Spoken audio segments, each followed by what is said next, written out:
Hello, నమస్తే అండి. నేను మీ లక్ష్మీ చౌదరిని. వెల్కమ్ టు మిస్టీ మధురిమలు Telugu audio stories. Brindavanam part 199తో మీ ముందుకు వచ్చేసాను. కథలోకి వెళ్లే ముందు వీడియోకి లైక్స్, హైప్స్ ఇచ్చి సపోర్ట్ చేయండి యార్. అలాగే కామెంట్స్ మళ్ళీ తగ్గించి ఇచ్చేయండి యార్. ఇక కథలోకి వెళ్దాం. మధ్యాహ్నం భోజనం చేశాక అమృతని పడుకోమని చెప్పి వెళ్ళాక అమృత శివ్కి ఫోన్ చేస్తుంది. శివ్ ఫోన్ లిఫ్ట్ చేసి, చెప్పు అమృత, ఏం మాట్లాడాలి నాతో అని అడుగుతాడు. బావగారు, నాకు హెల్ప్ చేయాలి మీరు అని అంటుంది. ఏం హెల్ప్ చేయాలి? అక్క విష్ నాతో మాట్లాడడం లేదు. ఒకసారి మీరు వాళ్ళతో మాట్లాడరా? నాతో మాట్లాడమని చెప్పరా? మీ మాట వాళ్ళు వింటారు కదా అని అంటుంది అమృత. ఈ విషయంలో నేను నీకే హెల్ప్ చేయలేను అమృత అని అంటాడు శివ్. ప్లీజ్ బావగారు, మీరే అలా అంటే ఎలా? వాళ్ళిద్దరూ మాట్లాడకపోతే నాకు అసలు ఏమీ బాగోలేదు. నేను చేసింది తప్పే, నాకు తెలుసు. ఆ చిన్న తప్పుని క్షమించి నాతో మాట్లాడమని చెప్పరా? నేనెంత రిక్వెస్ట్ చేసినా అసలు నాతో మాట్లాడడం లేదు. నువ్వు చిన్న తప్పని ఎలా అనుకుంటున్నావు అమృత?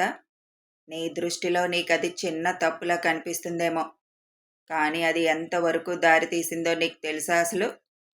నువ్వు అనుకుంటున్న ఆ చిన్న తప్పు 3 ప్రాణాలని రిస్కులో పడేసింది.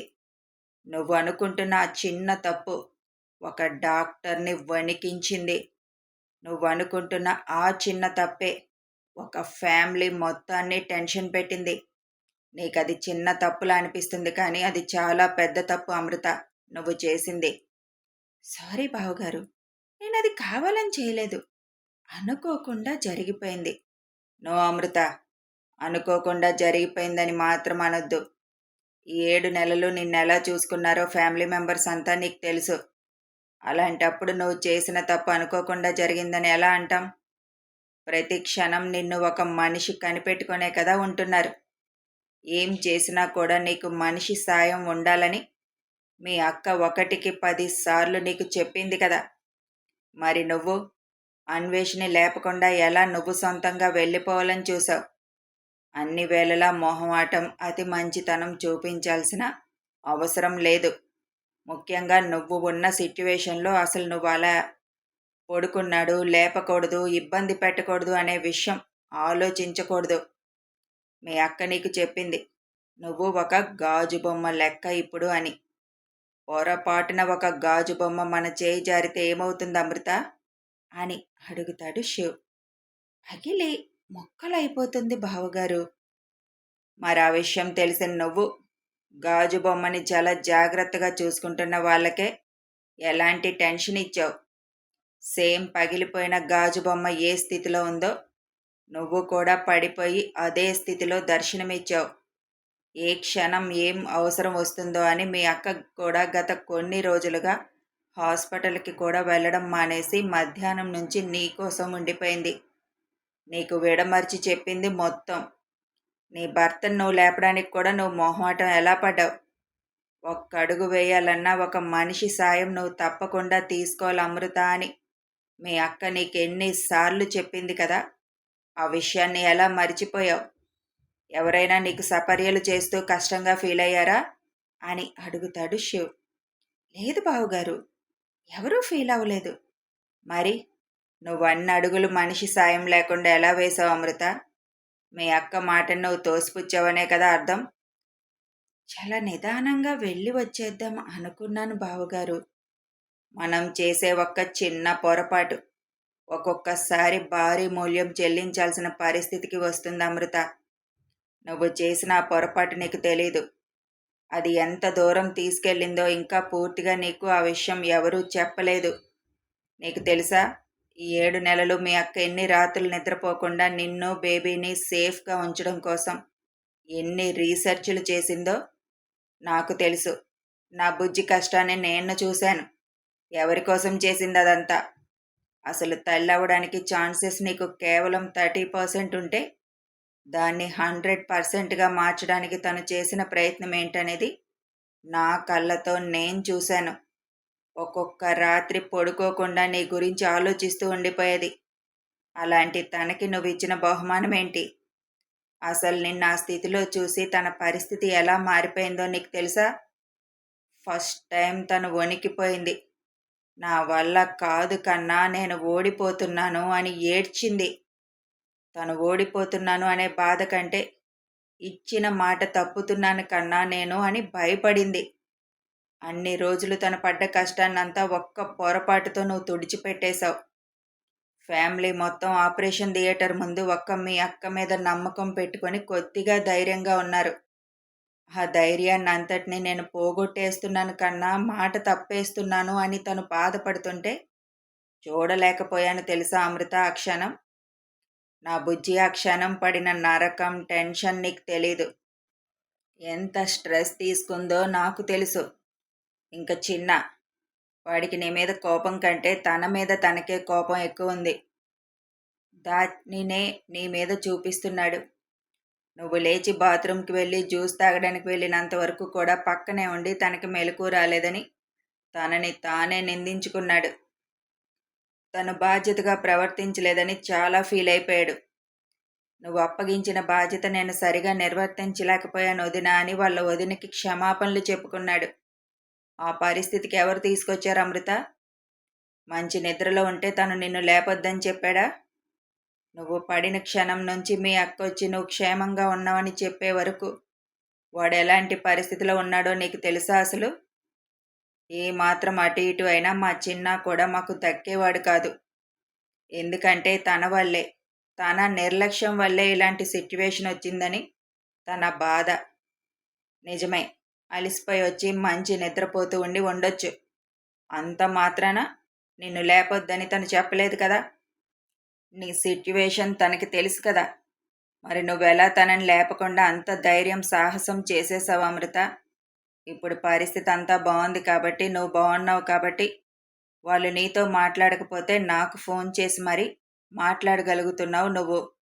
అసలు నువ్వనే దానివే లేకపోతే ఈరోజు ఆ ఇంట్లో పరిస్థితి ఎలా ఉండేదో నీకు ఒక్క క్షణమైనా అర్థమవుతుందా?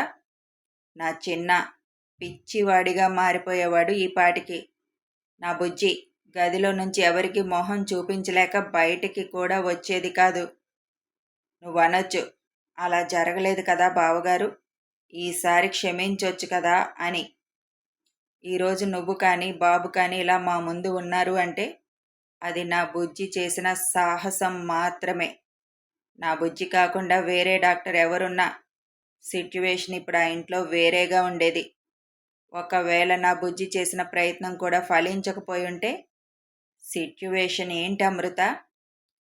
శివ చెప్పిన మాటలన్నీ విన్నాక అమృత ఏమీ మాట్లాడలేకపోతుంది. వాళ్ళు పడిన టెన్షన్ ఇప్పుడు మౌనంగా ఉండేలా చేసింది అంతే.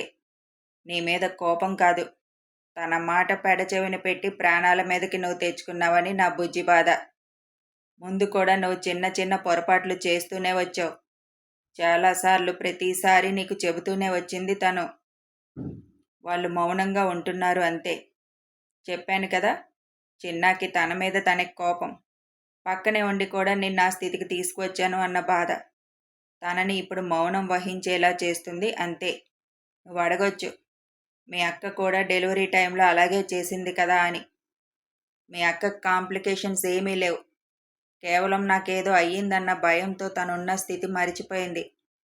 అప్పుడు కూడా తను ప్రెగ్నెంట్ అని తను డ్రైవ్ చేస్తూ కూడా బేబీస్కి ఏమీ కాకూడదని చాలా ప్రయత్నం చేసింది తెలుసా. చిన్న చిన్న జాగ్రత్తలు తీసుకుంటూనే ఆ క్షణం తను పోరాడింది. భర్త చనిపోయాడు లేదా చనిపోయే స్థితిలో ఉన్నాడు అని ఫోన్ చేస్తే ఏ భార్య అయినా అలాగే పరుగు పెడుతుంది కదా. అక్కడ తన తప్పు లేకపోయినా కూడా అలాంటి పరిస్థితి తెచ్చుకుందని నేను తనతో మాట్లాడడం మానేశాను. అక్కడెవరూ లేరు, నేను మాట్లాడడం మానేశాను. అయినా మౌనంగానే ఉంది. నా కోపాన్ని పోగొట్టడానికి తను చేయని ప్రయత్నం లేదు. కనీసం అక్కడ తనతో ఇంకా మాట్లాడడానికి అప్పుడప్పుడు వచ్చే హరి అంకుల్ వాళ్ళు తప్ప ఆ ఇంట్లో ఎవరూ లేరు. అయినా కూడా మౌనంగానే నా కోపాన్ని భరించింది. అయినా ఎందుకు నేను కోపంగా ఉన్నాను తెలుసా? ఇంకెప్పుడు అలాంటి తొందరపాటు పనులు చేయదు అని. కానీ నీ విషయం అలా కాదుగా. నువ్వు ప్రెగ్నెంట్ అని తెలిసిన రోజునే నీ పరిస్థితి ఏంటో నీకు వివరించి చెప్పింది. నువ్వెలా ఉండాలో చెప్పింది. నీకోసం అందరూ తమ పనులు ఆపుకొని కూడా నిన్ను కనిపెట్టుకొని 24 గంటలు ఉండాలని నిర్ణయించుకొని నీ ప్రెగ్నెన్సీని కంటిన్యూ చేయడానికి ఒప్పుకున్నారు. అలాగే ఉన్నారు కదా నీతో. మరి అలాంటి పరిస్థితి నీకుందని తెలిసి నువ్వు చేసిన సాహసానికి కోపం రాక ఏమొస్తుంది చెప్పు అమృత. వాళ్ళది కోపం అనే కన్నా వాళ్ళ అవసరం నీకు లేదన్నట్లుగా నువ్వు ప్రవర్తించావు అన్న బాధ ఎక్కువ ఉంది. అందుకే వాళ్ళు నీతో మాట్లాడడం లేదు. అసలైతే ఫ్యామిలీ మొత్తానికి నీ మీద కోపంగా ఉంది. కానీ వాళ్ళెవరూ చూపించడం లేదుగా కోపం.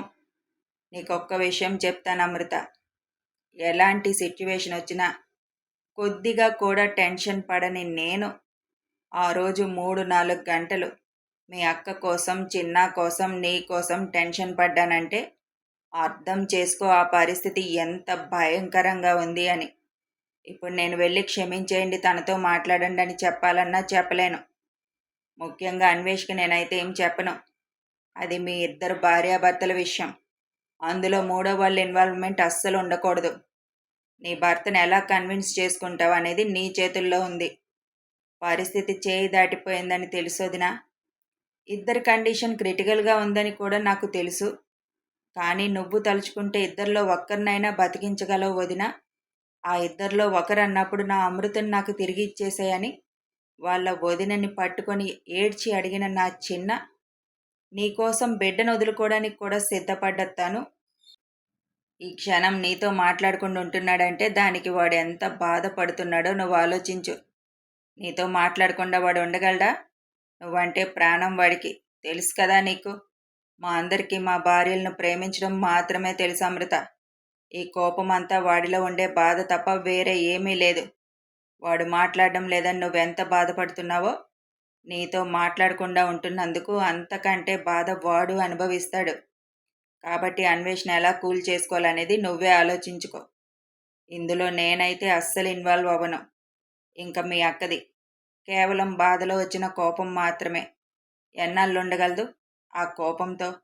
వాళ్ళు అలా ఉంటున్నారంటే ఎందుకని నువ్వు ఆలోచించు. మీ అక్కకైతే ఒకసారి చెప్పి చూస్తాను.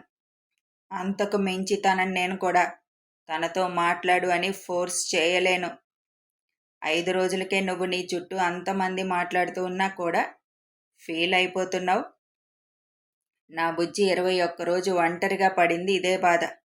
అలా మాట్లాడకపోతే ఎంత బాధగా ఉంటుందో తనకి తెలిసి కూడా నీతో మాట్లాడకుండా ఉంది అంటే తన కండిషన్ ఎలా ఉందనేది నువ్వు అర్థం చేసుకో. నువ్వే ఆలోచించుకో. వాళ్ళ కోపాన్ని ఎలా పోగొట్టాలి.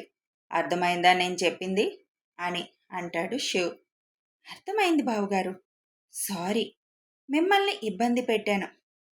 No need to say sorry Amrutha. నన్నేం నువ్వు ఇబ్బంది పెట్టలేదు. నా మాట వాళ్ళు వింటారు అని ఫోన్ చేశావు.